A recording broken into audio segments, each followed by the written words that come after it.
The gospel this morning tells us such good news, but also issues an advisory and a challenge to each of us.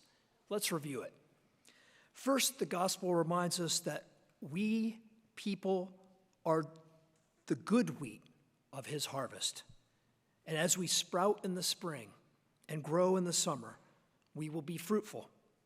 And our ultimate purpose, our final destination, is to be gathered into the master's barn.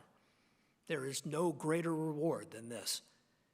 But before that time of harvest, there are so many good things that we'll encounter while we're still in the master's field.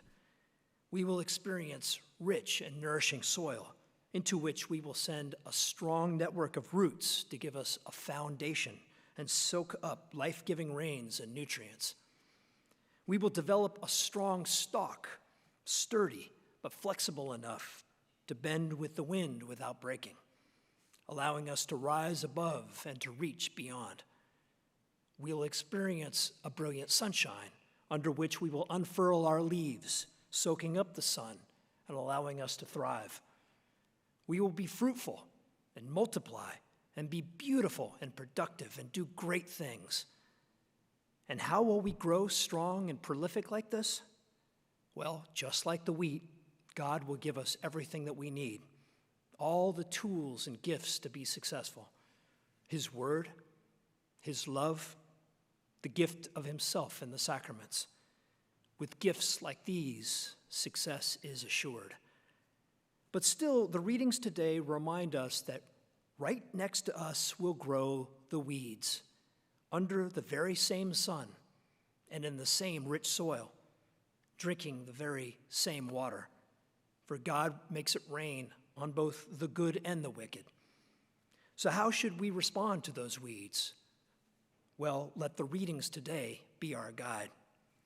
First, make sure that you are strong in faith and filled with love so that the weeds can't outgrow you and choke you of sunlight and nutrients, yellowing and withering your leaves and stunting your growth. Don't let the weeds do that to you. If you're taller than the weed and greener and more beautiful and lush, then no weed can threaten you. Next, trust God. Let him do the harvesting and the separation of the weeds and the wheat from the chaff.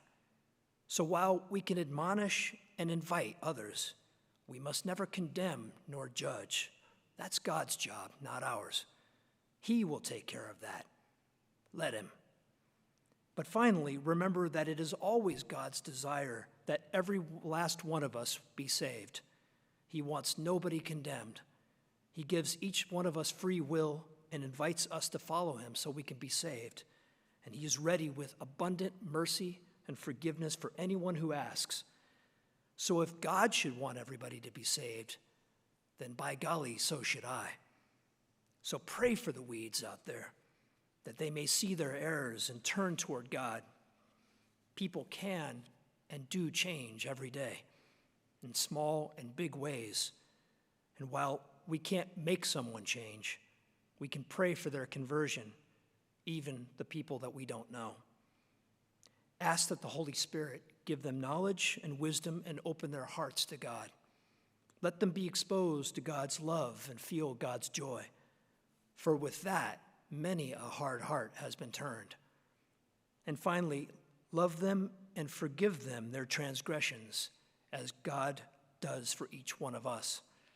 That is demonstrating the love we're called to show to both plant and weed alike. For showing love like this is the surest path to the master's barn. Come harvest time.